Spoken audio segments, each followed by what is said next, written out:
Malam itu sunyi. Sunyi yang menelan segala suara, seolah dunia menahan nafas. Di desa Kembang Jati, angin berhembus pelan, membawa aroma kemenyan dan tanah basah berbau darah. Kau merasakannya, bukan?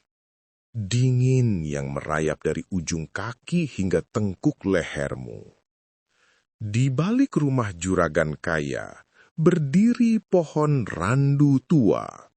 Akar-akarnya menjulur seperti tangan yang siap menarikmu masuk. Malam Jumat Kliwon, ritual dimulai. Asap hitam merambat perlahan, membentuk sosok raksasa bermata merah. Dan ia lapar. Lapar akan darah manusia. Namun, dari kegelapan, muncul seorang lelaki tua, diam, namun matanya menyala dengan cahaya doa. Dialah Kiai Sepuh, satu-satunya yang berani menantang perjanjian iblis di bawah tumbal pohon randu. Malam ini, kau akan menyaksikan pertarungan antara keserakahan manusia dan kekuatan gaib yang haus tumbal.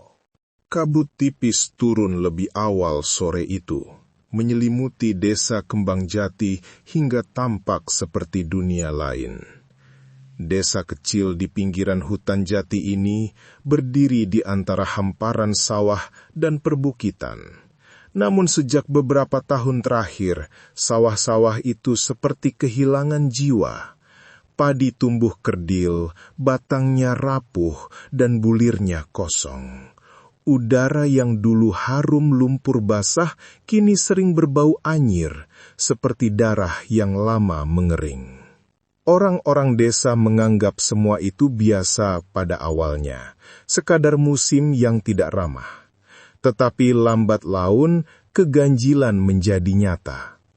Ayam-ayam mati mendadak setiap malam, kambing lenyap tanpa jejak, dan suara-suara aneh merayap di sela angin malam. Anak-anak dilarang keluar setelah senja. Para orang tua menutup pintu rapat-rapat, menggantung daun kelor di ambang, berbisik lirih doa-doa tua yang bahkan mereka sendiri tak sepenuhnya pahami. Di tengah segala ketakutan itu, berdirilah rumah megah Raden Suryaningrat. Bangunannya menjulang, jauh lebih besar daripada rumah kayu penduduk. Dindingnya dari bata merah yang dilapis cat putih, berpadu dengan jendela kayu jati berukir halus. Dikala desa lain berjuang dengan panen yang terus gagal, rumah itu tetap berkilau. Lampu-lampunya terang benderang setiap malam, suara gamelan halus kadang terdengar dari balik tembok tinggi. Raden Suryaningrat, sang pemilik, adalah pria berusia awal 50-an. Beberapa tahun lalu, ia hanyalah pedagang biasa yang kerap merugi. Namun dalam waktu singkat, ia mendadak kaya. Lumbung padinya penuh, ternaknya gemuk, dan bisnis berasnya meroket hingga ke kota. Tidak ada yang tahu dari mana datangnya kekayaan itu. Ketika ditanya, Raden hanya tersenyum samar. Rejeki sudah diatur yang kuasa. Tapi mata orang desa menangkap sesuatu yang ganjil. Senyum yang terlalu dingin, tatapan yang terlalu dalam. Di belakang rumah Raden berdiri pohon randu tua, menjulang seperti menantang langit. Tingginya hampir 2 kali lipat rumah juragan. Batangnya hitam berlumut, akar-akarnya menonjol keluar dari tanah seperti lengan raksasa yang menggeliat. Siang hari pohon itu sudah menakutkan, apalagi saat malam. Dari selarantingnya, burung hantu sering bertengger memandangi siapa saja yang lewat dengan mata kuning berkilat. Orang tua desa masih ingat legenda lama. Konon, pohon handu adalah tempat bersemayam makhluk gaib penunggu tanah. Dulu ketika desa baru dibuka, seorang dukun sakti pernah memperingatkan agar pohon itu tak ditebang, tak pula didekati setelah senja. Namun waktu berlalu, peringatan menjadi sekadar cerita pengantar tidur. Hingga kini, ketika teror mulai datang, legenda itu kembali menghantui. Sejak Raden Suryaningrat menjadi kaya, kejadian aneh kian sering terjadi. Setiap malam Jumat Kliwon, aroma pemenyan pekat menyusup ke seluruh desa, seolah asapnya berasal dari belakang rumah sang juragan. Warga yang nekat lewat mengaku mendengar suara gamelan bercampur tangis lirih. Beberapa mengaku melihat bayangan tinggi besar dengan mata merah menyala di seladahan randu. Suatu malam, Pak Wiryo, seorang petani tua, pulang terlambat dari sawah. Di dekat rumah Raden, ia melihat sinar redup lilin menari-nari di bawah pohon randu. Ia berhenti, menajamkan mata. Sosok Raden Suryaningrat tampak duduk bersila. Di hadapannya sesajen berupa ayam hitam dan kendi tanah berisi cairan merah. Saat Pak Wiryo hendak mendekat, angin dingin menyapu, membuat tubuhnya kaku. Tiba-tiba, dari batang randu muncul bayangan besar sehitam arang, tinggi melampaui pohon. Mata makhluk itu menyala merah seperti bara. Pak Wiryo sontak berlari tanpa menoleh. Keesokan paginya, ia demam tinggi dan memigau, hanya mengulang kata, "Mata merah, mata merah," sebelum akhirnya wafat 3 hari kemudian. Kabar itu menyebar, membuat warga semakin yakin pohon randu adalah sumber malapetaka. Namun anehnya, Raden Suryaningrat tampak semakin makmur. Panennya melimpah, dagangannya laku keras, dan para tengkulak berebut bekerja sama dengannya. Bahkan ketika desa dilanda musim kering panjang, sawah milik Raden tetap hijau. Warga yang berani membicarakan kemungkinan pesugihan segera bungkam setelah merasakan hawa panas tak wajar di rumah mereka pada malam hari. Salah satu yang masih berani bersuara adalah Mbok Warni, janda paruh badan yang rumahnya bersebelahan dengan tembok belakang juragan. Ia sering mendengar suara langkah berat dari arah pohon randu di tengah malam, disertai bisikan yang tidak manusiawi, seperti banyak lidah yang berbicara sekaligus. Katanya bergetar kepada tetangga.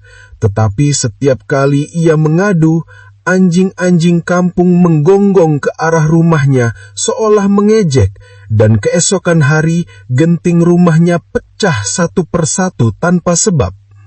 Ketakutan merasuk, warga mulai menutup diri. Anak-anak tak lagi bermain di jalanan, warung kopi sepi, hanya terdengar percakapan pelan di balik pintu. Semua orang menunggu entah apa, seperti menunggu bencana yang tak bisa dihindari. Di tengah kecemasan itu, sebuah kejadian menambah ngeri. Seorang gadis remaja bernama Sari hilang setelah pergi menimba air di sumur dekat rumah Raden. Embernya ditemukan tergeletak, airnya tumpah bercampur tanah, tetapi tak ada jejak Sari. Warga mencari ke hutan, ke sungai, ke sawah, namun gadis itu tak pernah kembali. Malam berikutnya, beberapa orang mengaku melihat bayangan gadis mengenakan kebaya putih berjalan di sekitar pohon randu, tetapi ketika didekati, bayangan itu lenyap seperti kabut. Dukun kampung mencoba menenangkan warga, mengatakan bahwa roh leluhur sedang marah. Namun bisik-bisik lain menyebutkan sesuatu yang lebih gelap. Tumbal. Konon, kekayaan pesugihan menuntut korban manusia, dan Sari mungkin menjadi salah satu bayaran. Malam-malam di Kembang Jati semakin pekat. Angin membawa suara-suara aneh, ratapan, tawa kecil, bahkan denting gamelan samar. Para ibu memeluk anak mereka, para ayah memasang parang di samping ranjang. Tetapi siapa yang berani menantang juragan kaya? Siapa yang berani mendekati pohon randu? Hingga suatu sore ketika matahari merah merayap ke barat, seorang lelaki tua asing memasuki desa. Punggungnya bungkuk, sorot matanya tajam, namun penuh ketenangan. Ia membawa tongkat kayu dan sehelai tasbih. Orang-orang menatap heran saat ia berhenti di depan rumah Raden. Tanpa banyak bicara, ia mengetuk pintu besar itu. Nama lelaki itu adalah Mbah Samin. Tak ada seorang pun yang tahu dari mana ia datang. Ia hanya berkata singkat kepada penjaga rumah, "Aku mencari pekerjaan sebagai tukang kebun." Kedatangannya seperti hembusan angin berbeda di tengah udara pengap. Tak ada yang tahu, di balik tatapan teduhnya tersimpan niat besar, niat yang kelak akan mengubah nasib desa Kembang Jati selamanya. Senja merambat pelan, menyelimuti desa Kembang Jati dengan cahaya keemasan yang muram. Langkah Mbah Samin terdengar berderit di jalan tanah, diiringi dentingan halus tasbih kayu cendana di tangannya. Lelaki renta itu tampak ringkih, punggungnya bungkuk, namun setiap gerakannya mengandung wibawa yang aneh, seperti bayangan pohon tua yang tak mudah tumbang meski diterpa badai. Kabar kedatangan orang asing cepat menyebar. Dari balik jendela, warga mengintip, berbisik-bisik penuh rasa ingin tahu.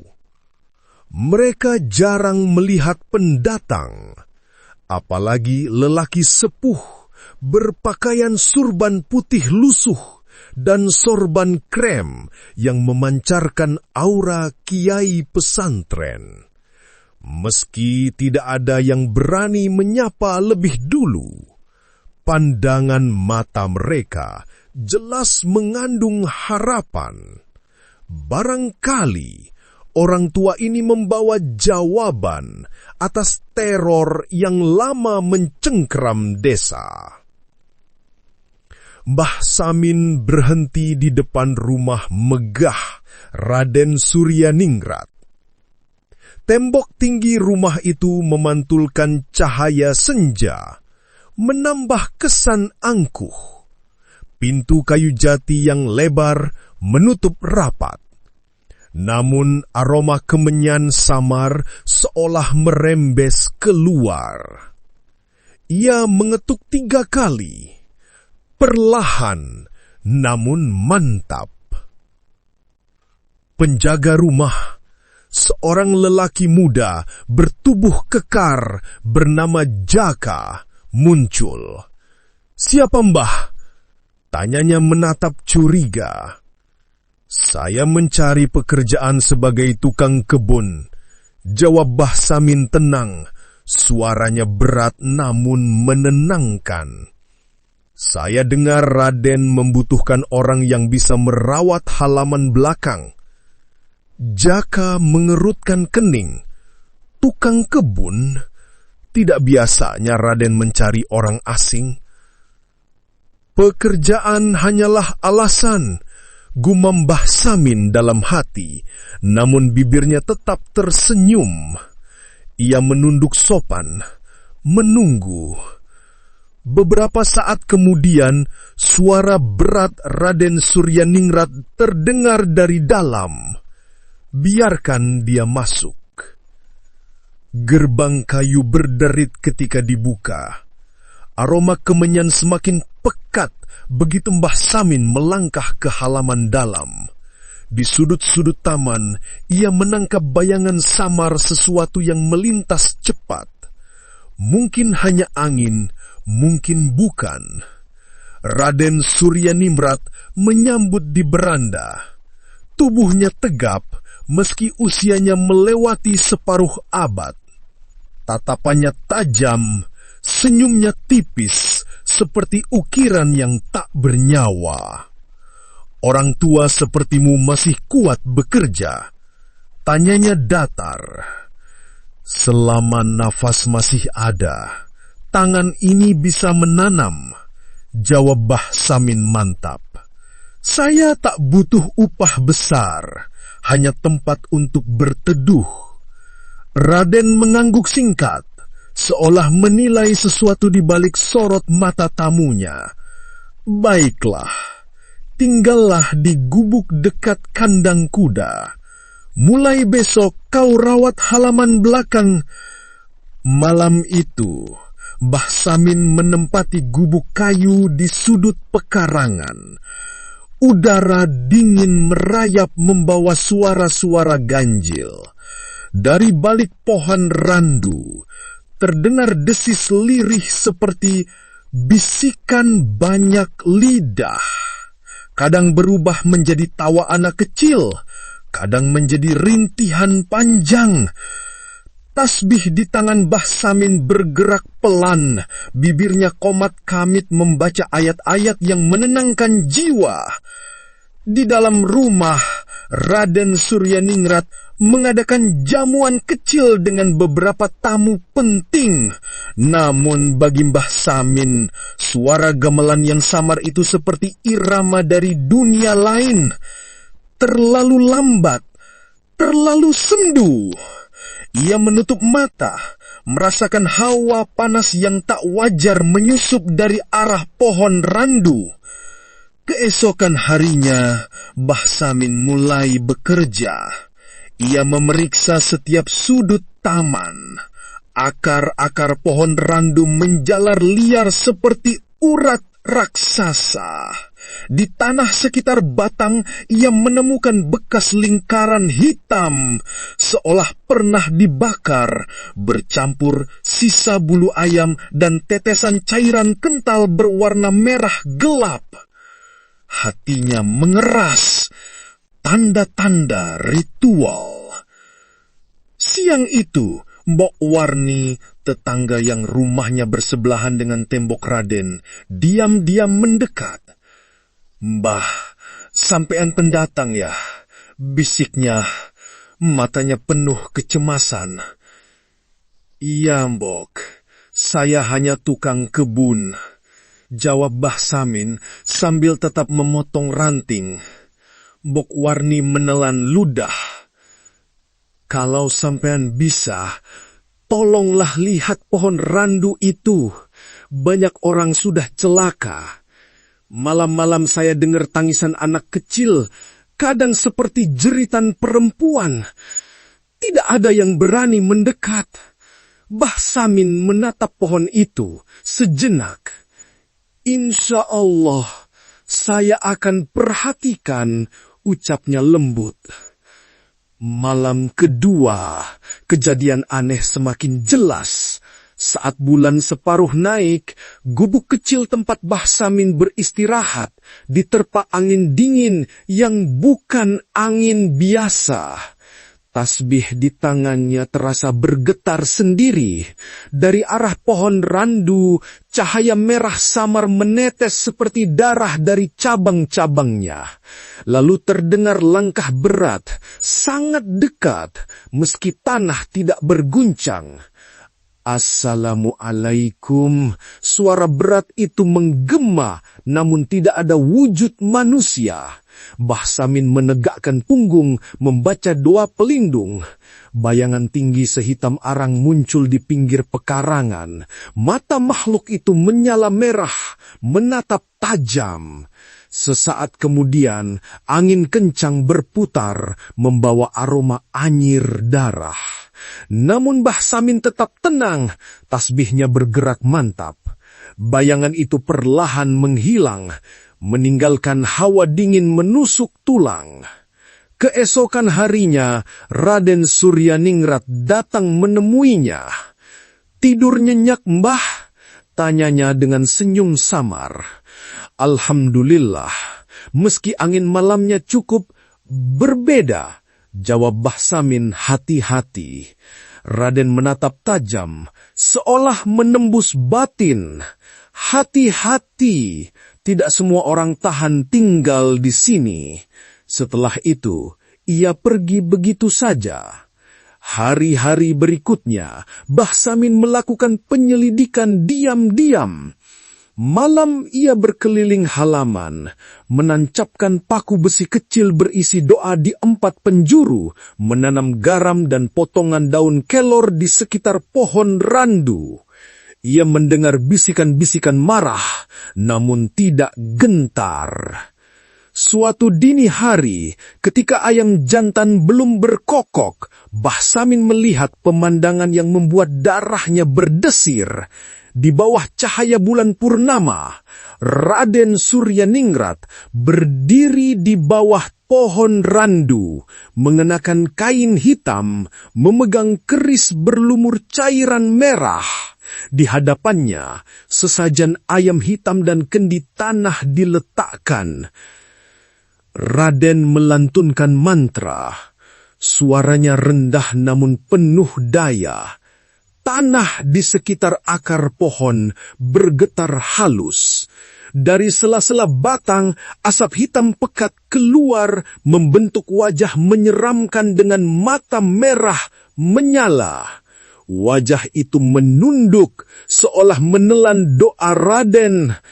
Mbah Samin menghembuskan nafas, bersembunyi di balik semak. Tasbihnya bergerak cepat, bibirnya merapal ayat-ayat suci. Makhluk itu menoleh tajam ke arah persembunyiannya, seolah menyadari kehadirannya. Hawa panas menyergap, namun Mbah Samin tetap tak bergerak. Tiba-tiba, tanah di bawah pohon memancarkan kilatan cahaya. Malam di desa Kembang Jati seakan memiliki nafas sendiri. Angin yang bertiup bukan sekadar udara. Ia membawa bisikan-bisikan halus, seperti percakapan makhluk tak kasat mata. Daun jati berdesir tanpa irama, menimbulkan nada yang membuat kulit merinding. Di bawah langit kelam, Mbah Samin berjalan pelan, mengelilingi halaman rumah Raden Suryaningrat, menjejak tanah dengan hati-hati. Tasbihnya bergetar di tangan, seolah merasakan kegelisahan yang sama. Sejak pertemuannya dengan ritual pesugihan beberapa malam lalu, Mbah Samin semakin yakin pohon randu itu adalah pusat kegelapan desa. Namun yang membuatnya resah bukan hanya perjanjian gaib antara Raden dan makhluk penunggu pohon, melainkan bisikan tak terlihat yang terus mengintai. Hampir setiap malam saat bulan naik, suara-suara itu datang.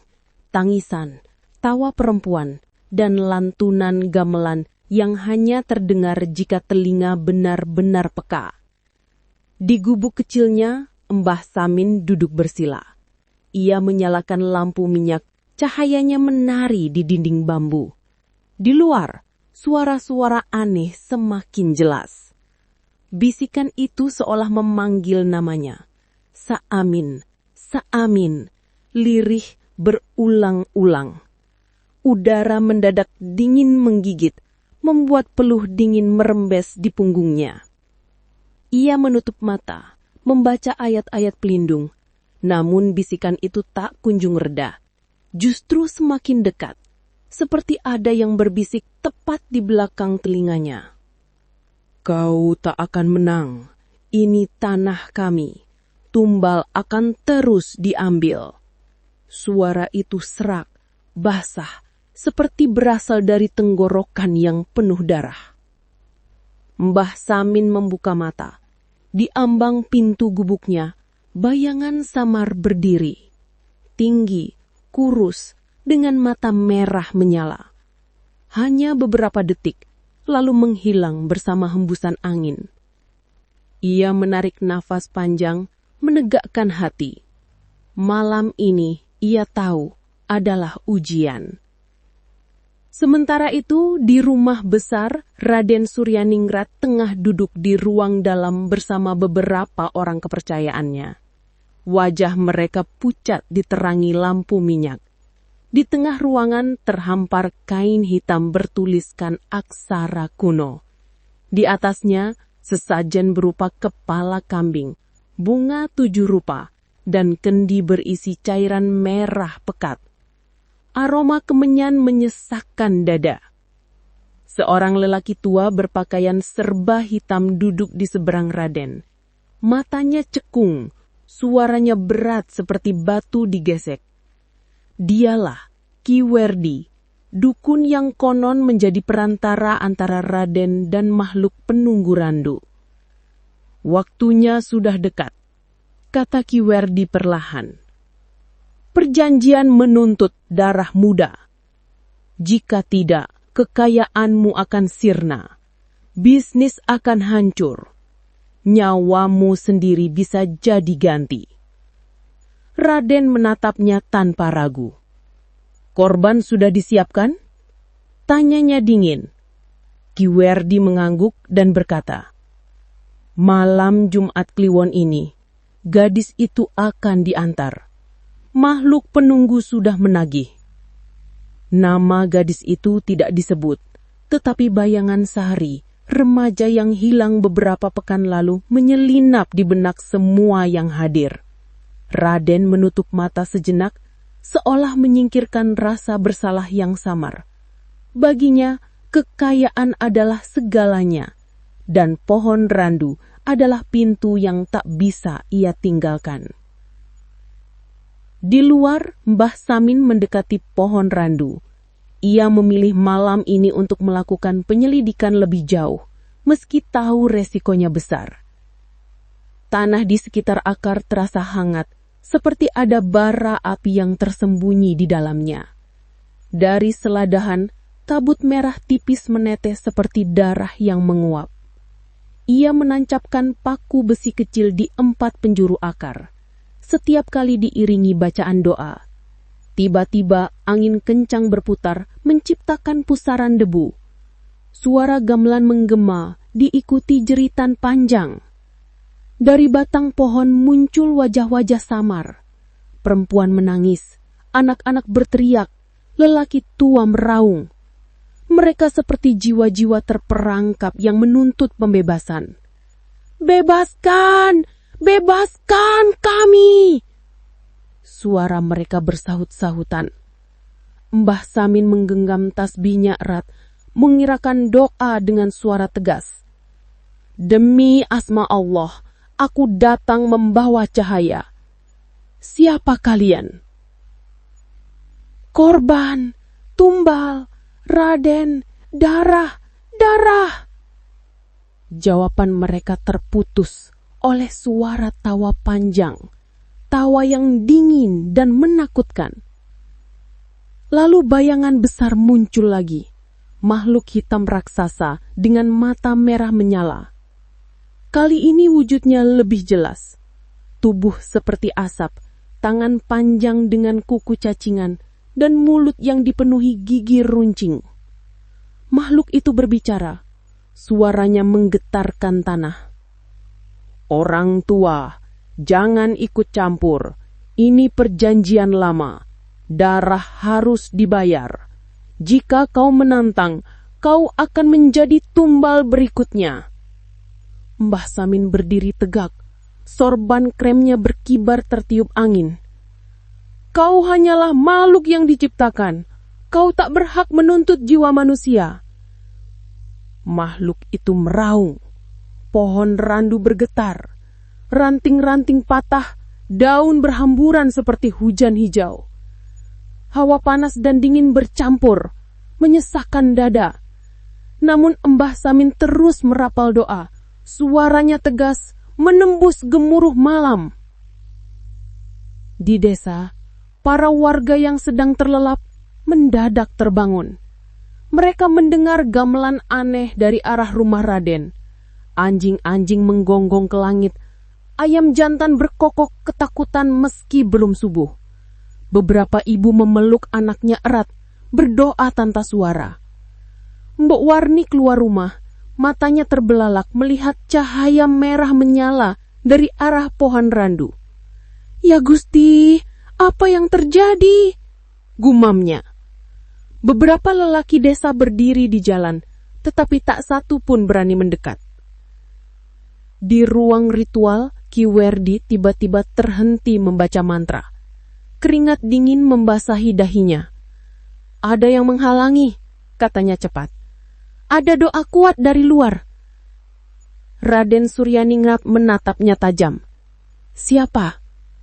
Ki Werdi memejamkan mata, wajahnya menegang. "Seorang kiai. Orang Kua itu, dia datang membawa cahaya. Jika tidak segera dihentikan, perjanjian bisa runtuh." Raden mengepalkan tangan. "Hentikan dia, sekarang juga." Ki Werdi mengambil keris kecil dari sampingnya, menorehkan darah ayam ke ujungnya, lalu menggumamkan mantra. Udara di ruangan itu mendadak berputar, lampu minyak bergetar hebat. Bayangan hitam keluar dari kendi merah, melesat ke arah pohon randu. Di bawah pohon, Mbah Samin merasakan hawa panas mendekat. Bayangan hitam itu muncul seperti badai, melayang cepat mengitarinya. Angin berdesir keras, tanah berguncang, makhluk kecil seperti kelelawar bertaring beterbangan dari dalam pohon randu, menjerit melengking. Mbah Samin menancapkan paku terakhir ke akar, membaca ayat kursi dengan suara lantang. Cahaya putih samar keluar dari tasbihnya, menyilaukan makhluk-makhluk itu. Bayangan besar meraung, kesakitan. Suaranya memecah malam. "Ah!" Namun, kekuatan gelap itu belum kalah. Dari dalam pohon suara Radin menggema, entah bagaimana menembus jarak. "Berhenti orang tua, kau tak tahu apa yang kau ganggu." Mbah Samin menatap ke arah rumah besar, meski tak bisa melihat penghuninya. "Raden, hentikan jalan ini. Setiap darah yang kau serahkan hanya memperpanjang siksaanmu." Tidak ada jawaban, hanya raungan yang semakin menggila. Pohon randu seolah hidup, akar-akar mencambuk tanah, ranting menebas udara. Cahaya merah dan putih saling bertabrakan menimbulkan kilatan seperti petir. Saat fajar hampir merekah, angin berhenti mendadak, makhluk kecil lenyap, kabut merah memudar. Mbah Samin terengah-engah, namun tetap berdiri. Pohon randu kembali diam, hanya menyisakan bau anyir menyengat. Malam itu, langit kembang jati seperti diselimuti tirai hitam tanpa bintang. Bulan purnama tersembunyi di balik awan kelam yang menggantung berat. Seolah bumi dan langit bersekongkol untuk menahan napas. Desa sunyi, tidak ada jangkrik, tidak ada angin. Hanya suara jantung bumi yang berdetak pelan. Setiap rumah menutup pintu rapat-rapat. daun kelor dan garam berserakan di ambang. Para ibu memeluk anak mereka, sementara para lelaki menahan napas di balik jendela, takut pada malam yang mereka tahu akan membawa darah. Di halaman belakang rumah Raden Suryaningrat, pohon randu menjulang seperti raksasa purba. Batangnya hitam pekat, rantingnya membentuk bayangan mencakar langit. Aroma kemenyan dan darah segar bercampur menyesakkan udara. Di bawahnya, lingkaran tanah yang telah disiapkan untuk ritual berkilau merah. Lilin-lilin hitam menyala, cahayanya menari seperti lidah api dari neraka. Raden Suryaningrat berdiri di tengah lingkaran, mengenakan kain hitam dan kalung janur yang sudah dikeringkan dengan asap dupa. Di sampingnya, Ki Werdi, dukun pesugihan, menggenggam keris pusaka yang ujungnya dilumuri darah ayam. Wajahnya penuh garis tua, matanya menyala bagai bara neraka. Di kaki mereka tergeletak seekor kambing hitam, darahnya mengalir membentuk pola aneh di tanah. Waktunya tiba, bisik Ki Werdi, suaranya dalam seperti gemuruh jauh di perut bumi. Malam ini, makhluk penunggu akan menagih tumbal. Jika gagal, kekayaanmu sirna, nyawamu terambil. Raden mengangguk. Meski wajahnya tampak dingin, jemari tangannya gemetar. Siapkan semuanya, ujarnya. Aku tak boleh kehilangan apa yang telah kubangun. Ki Werdi mulai melantunkan mantra. Bahasa kuno meluncur dari bibirnya. Setiap kata menggema di udara, menimbulkan getaran aneh yang membuat tanah berdenyut seperti nadi. Dari batang pohon randu, asap hitam perlahan keluar, merayap seperti ular raksasa. Udara mendadak panas, lalu sedingin es. Cahaya lilin meredup, tergantikan cahaya merah samar dari dalam pohon. Di sisi lain pekarangan, Mbah Samin berdiri tegak dengan sorban kremnya yang berkibar ditiup angin goib. Tasbih cendana tergenggam erat di tangan kirinya. Sementara tangan kanannya memegang tongkat kayu yang sudah direndam dalam air doa. Di wajahnya tidak ada ketakutan, hanya ketegasan yang lahir dari iman. Sejak maghrib, ia sudah menyiapkan perlindungan, paku besi di 4 penjuru halaman, air yang dirajah doa, dan ayat-ayat pelindung yang dibaca tanpa henti. Malam ini bukan sekedar perlawanan biasa. Malam ini adalah puncak pertarungan antara cahaya dan kegelapan. Ia melangkah mendekat, suaranya lantang menembus malam. Assalamualaikum warahmatullahi wabarakatuh. Mantra Ki Werdi terputus. Raden menoleh tajam, matanya menyipit. Orang tua, berani sekali kau mengganggu urusan yang bukan milikmu. Mbah Samin menatap langsung, suaranya tegas. Ini bukan hanya urusanmu, Raden. Ini urusan seluruh desa yang kau jerat dengan darah dan ketakutan. Hentikan perjanjianmu sebelum semuanya binasa. Ki Werdi tertawa pendek, tawa yang dingin dan menghina. Kau pikir doa-doa kecilmu bisa melawan makhluk penjaga pohon randu? Kau akan jadi tumbal berikutnya. Mbah Samin mengangkat tongkatnya, membaca ayat kursi dengan suara mantap. Udara bergetar, dari pohon randu, raungan panjang menggema. Akar-akar raksasa menggeliat keluar dari tanah, memecahkan bumi, mencambuk udara seperti cambuk raksasa. Asap hitam menebal, membentuk sosok raksasa. Makhluk itu kini tampak jelas, tubuhnya setinggi pohon, kulitnya hitam legam bagai arang, matanya merah menyala seperti bara neraka. Giginya runcing, kukunya sepanjang belidah. Setiap langkahnya membuat tanah bergetar. "Inilah penguasa tanah ini," seru Ki Werdi dengan suara penuh kemenangan. "Jin penunggu randu, pemilik kekayaan dan kemakmuran, bayarlah tumbal yang dijanjikan."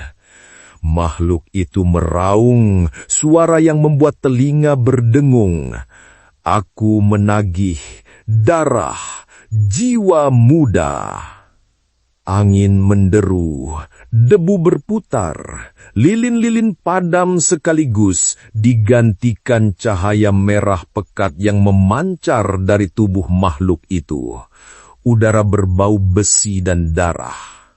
Mbah Samin menancapkan tongkatnya ke tanah, membaca ayat-ayat suci lebih keras. "Bismillahirrahmanirrahim. La haula wa la quwata illa billahil aliyyil azim." Cahaya putih keluar dari tongkatnya, menembus pusaran asap. Makhluk itu mengeringis, asap tubuhnya mendidih seolah terbakar. Namun Ki Werdi tanpa tinggal diam, ia menorehkan darah kambing ke udara, melafalkan mantra yang membuat pusaran hitam kembali menguat. Raden Suryaningrat menatap pemandangan itu, wajahnya tegang, ia terjebak antara ketakutan dan keserakahan. "Jangan hentikan ritualnya," teriaknya pada Ki Werdi. "Aku tak boleh kehilangan semuanya." Ki Werdi mengangkat keris, berteriak mantra semakin keras. Angin kencang menyapu, menumbangkan pohon-pohon kecil di sekitar pekarangan. Cahaya merah dan putih saling berbenturan di udara, menimbulkan suara seperti petir. Di desa, warga terbangun dari tidur. Gamelan mistis terdengar jelas, bercampur raungan makhluk goib. Anjing-anjing menggonggong ke langit, ayam jantan berkokok ketakutan meski masih tengah malam. Langit di atas pohon randu memerah seperti terbakar. Mbok Warni menatap dari jendela sambil berdoa. Air mata mengalir tanpa ia sadari. "Ya Gusti, lindungi kami." Kembali di pekarangan, pertarungan semakin sengit. Makhluk hitam itu melompat, menebas udara dengan tangan raksasanya. Gelombang angin menghantam Mbah Samin, membuat tanah di sekitarnya retak. Namun Mbah Samin menancapkan tongkat lebih dalam, cahaya putih semakin terang. "Tiadalah daya dan kekuatan kecuali dengan pertolongan-Mu, ya Allah," serunya. Suaranya bergema, menembus raungan jin. Makhluk itu mengerang kesakitan, bagian tubuhnya mulai terkelupas seperti asap terbakar. Namun dari mulutnya keluar tawa panjang mengerikan. "Manusia tua, kau tak akan bisa memutus perjanjian, darah sudah mengikat kami." Ki Werdi kembali memekik mantra, kali ini lebih kuat. Dari tanah, bayangan-bayangan kecil muncul, makhluk-makhluk setengah manusia dengan mata kosong dan gigi tajam. Mereka melompat ke arah Mbah Samin, mencakar udara, namun setiap kali mendekat, cahaya dari tongkat memantulkan mereka hingga meleleh menjadi kabut. Melihat usahanya gagal, Kiwerdi menjadi nekat. Ia menghunus keris, melompat mendekat Mbah Samin. "Mati kau, Kiai sok suci!" teriaknya. Dengan gerakan tenang, Mbah Samin mengangkat tasbih. Allahu Akbar. Fajar pertama setelah malam Jumat Kliwon menyingsing perlahan di desa Kembang Jati. Kabut putih menggantung di antara pepohonan, seakan menutupi jejak darah dan teror yang semalam menelan desa. Udara pagi membawa bau tanah basah yang menenangkan, namun di baliknya, bayangan ketakutan masih membekas di hati penduduk. Tidak seorang pun melupakan jeritan makhluk gaib yang pecah saat pohon randu raksasa rebah ke bumi. Di tengah lahan yang kini porak-poranda, batang pohon randu terbaring pecah, seolah petir surgawi telah menebasnya. Getah merah kehitaman merembes dari retakan kayu, berkilau aneh dalam cahaya matahari. Meski makhluk penunggu telah lenyap, hawa dingin yang menempel pada pohon itu masih menusuk tulang. Burung-burung enggan hinggap, serangga pun menjauh. Hanya suara desir angin yang terdengar, seperti bisikan samar dari dunia lain. Raden Suryaningrat berdiri di hadapan pohon itu, tubuhnya gemetar, wajahnya pucat, mata cekung akibat semalam tanpa tidur. Pakaian kebesaran yang dulu ia kenakan penuh kebanggaan, kini kusam, berdebu dan robek di sana-sini. Di tangannya, tasbih cendana milik Mbah Samin tergenggam erat, pemberian sang kiai setelah pertempuran gaib berakhir. "Semua ini karena keserakahanku," gumam Raden lirih. Suaranya parau, nyaris tak terdengar. Setiap kata terasa seperti duri yang menembus tenggorokan. Berapa jiwa tak berdosa yang sudah menjadi tumbal? Berapa orang desa yang merasakan derita karena aku? Di belakangnya, Mbah Samin berjalan pelan mendekat. Sorban kremnya tergerai lembut tertiup angin pagi. Wajahnya teduh, namun sorot matanya tajam, penuh wibawa seorang yang telah melihat banyak kegelapan di dunia. "Raden," panggilnya dengan suara dalam. "Penyesalan adalah awal, tapi penyesalan tanpa tindakan hanya akan menjadi beban baru. Kau harus menebus dosa dengan perbuatan nyata." Raden menoleh menatap Mbah Samin dengan mata berkaca-kaca. "Apa yang harus aku lakukan, Mbah? Aku telah menjerumuskan diriku ke dalam perjanjian terkutuk. Aku tak pantas diampuni." Mbah Samin menatap lurus lalu berkata, "Tak ada dosa yang lebih besar dari rahmat Allah, tapi jalan kembali tak mudah. Kau harus menyerahkan semua harta yang kau peroleh dari pesugihan, kembalikan kepada desa, bangun kembali kehidupan mereka yang kau rusak, dan yang terpenting, putuskan semua ikatan dengan dunia lama. Pohon randu ini harus dibakar habis, akarnya dicabut agar tak ada lagi pintu bagi kegelapan." Raden menunduk. Kata-kata Mbah Samin terasa seperti palu menghantam dada, namun sekaligus menyalakan secerah cahaya di relung hati. "Aku akan melakukannya," ujarnya pelan. "Demi keluargaku, demi desa ini, demi jiwaku." Kabar kehancuran pohon randu menyebar cepat. Saat matahari meninggi, penduduk desa berbondong-bondong datang ke lahan itu. Mereka berdiri di sekeliling, memandang batang pohon raksasa yang kini diam, tak berdaya. Wajah-wajah yang semula dipenuhi ketakutan, kini berganti campuran lega dan heran. "Pohon setua itu tumbang sekejap," bisik seorang lelaki tua. "Seperti ada kekuatan langit yang menghancurkannya," sahut yang lain. Di tengah kerumunan, Mbok Warni memeluk cucunya, menatap Raden Suryaningrat dengan mata berkaca-kaca. "Semoga ini pertanda baik, semoga desa kita kembali tentram." Raden melangkah ke hadapan mereka. Nafasnya berat, namun suaranya mantap. "Saudara-saudaraku, Selama ini aku telah menjerumuskan diri dalam dosa besar. Kekayaan yang kalian lihat dariku, rumah besar, sawah luas, emas berpeti-peti, bukanlah berkah, melainkan kutukan. Aku melakukan perjanjian terlarang. Bisik-bisik kaget terdengar di antara warga. Sebagian menatapnya dengan marah, sebagian lain dengan rasa iba. Aku telah mendatangkan malapetaka pada desa ini, lanjut Raden, suaranya bergetar. Banyak nyawa tak berdosa menjadi korban. Aku menyesal dan aku memohon ampun. Mulai hari ini, semua hartaku yang berasal dari pesugihan akan kuserahkan kepada desa. Gunakanlah untuk membangun masjid, memperbaiki sawah dan menolong keluarga yang pernah kehilangan karena keserakahanku. Hening. Lalu terdengar isak pelan dari beberapa orang. Seorang lelaki paruh baya maju, menepuk bahu Raden. Jika kau tulus, kami memaafkan, asal kau benar-benar bertaubat. Mbah Samin menatap warga lalu mengangkat suara. Mari kita bersama-sama memutus sisa ikatan kegelapan. Pohon randu ini harus dibinasakan. Malam ini kita bakar akar-akarnya sampai tuntas. Senja tiba, langit memerah seperti bara. Warga desa berkumpul membawa obor dan minyak tanah. Pohon randu yang tumbang kini menjadi pusat lingkaran.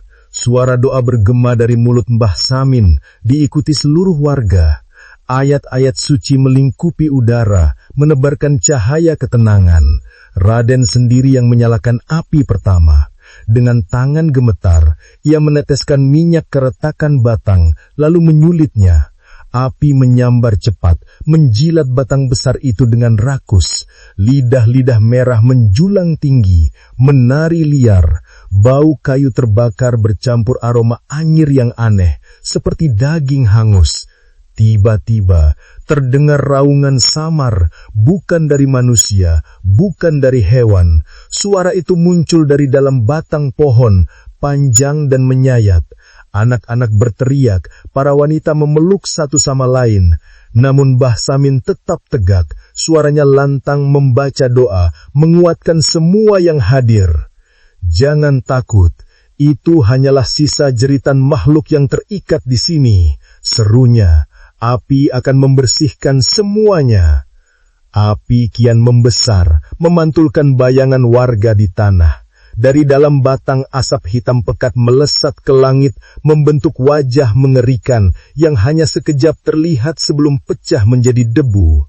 Raungan terakhir menggema, lalu hilang. Saat malam merayap, pohon randu hanya menyisakan arang hitam. Angin yang sebelumnya dingin berubah hangat. Warga merasakan sesuatu terangkat dari dada mereka, seolah belenggu lama akhirnya putus. Raden berdiri menatap bara yang memerah. Air mata mengalir di pipinya, bukan hanya karena asap, tapi juga karena rasa lega. Selesai, akhirnya selesai, bisiknya. Mbah Samin menepuk bahunya. Ingat Raden, api ini hanya menghanguskan pohon, penebusanmu harus terus berjalan, jangan biarkan hatimu kembali pada keserakahan. Raden menjawab dengan suara tegas, aku berjanji. Hari-hari berikutnya, Raden Suryaningrat benar-benar menepati janji.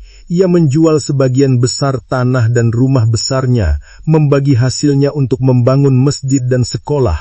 Ia menolong keluarga yang kehilangan anggota karena tumbal pesugihan, memberikan modal usaha, memperbaiki sawah yang lama terbengkalai. Dari seorang juragan kaya yang disegani karena kekuasaan, ia berubah menjadi dermawan yang dihormati karena ketulusan. Namun, meski desa kembali tentram, bayang-bayang malam Jumat Kliwon tak pernah benar-benar hilang. Setiap kali angin malam berhembus, beberapa orang bersumpah mendengar bisikan samar di reruntuhan pohon randu, meski di sana kini hanya ada tanah lapang dan sisa arang. Suatu malam, ketika bulan purnama kembali muncul, Raden berjalan sendiri ke tempat itu. Di bawah cahaya perak, ia berlutut, menundukkan kepala. Ya Allah, jika masih ada dosa yang melekat pada diriku, ampunilah aku. Jika makhluk itu masih menuntut, lindungi keluarga dan desa ini, biarlah aku saja yang menanggung sisanya. Angin bertiup pelan membawa aroma bunga randu yang samar. Tidak ada bisikan, tidak ada raungan, hanya sunyi, seolah alam semesta menerima doanya. Raden menatap langit melihat bintang-bintang yang bertaburan. Untuk pertama kalinya dalam hidupnya, ia merasakan kedamaian yang tak bisa dibeli dengan emas, kedamaian yang lahir dari penebusan sejati. Namun kisah itu tetap menjadi peringatan bagi desa Kembang Jati. Orang tua menuturkannya kepada anak-anak dari generasi ke generasi. Mereka menceritakan malam ketika pohon randu tumbang, ketika jin penunggu menjerit, dan ketika seorang juragan kaya akhirnya menebus dosanya. Bukan sekedar dongeng menakut-nakuti, tapi sebagai pengingat, kekayaan yang datang dari jalan kegelapan selalu menuntut harga jiwa. Bahkan hingga kini, meski pohon itu telah lama menjadi abu, tak ada yang berani membangun rumah di lahan bekasnya. Setiap kali ada orang luar yang mencoba menancapkan patok, mereka mengaku mendengar bisikan halus seperti suara yang datang dari balik dunia. Jangan sentuh tanah ini, begitu bisikan itu terdengar, darah telah menodainya, hanya doa yang menjaga. Dan setiap kali angin malam bertiup, daun-daun randu yang tumbuh liar di tepi desa bergoyang pelan. Dan itulah kisah tumbal pohon randu, dosa dan penebusan yang akan selalu membayangi desa Kembang Jati. Ingat, kekayaan yang datang dari kegelapan selalu menuntut harga yang jauh lebih mahal dari apapun yang bisa kita bayangkan. Terima kasih sudah mendengarkan cerita ini sampai akhir. Jika bulu kudukmu masih merinding, biarkan itu menjadi pengingat bahwa dunia gaib selalu mengintai, meski mata kita tak mampu melihat. Jangan lupa untuk subscribe, like, dan bagikan kisah ini, agar semakin banyak yang belajar dari kegelapan yang kami bisikkan malam ini. Tuliskan di kolom komentar, apakah di daerahmu juga ada pohon angker atau cerita pesugihan yang tak kalah menyeramkan.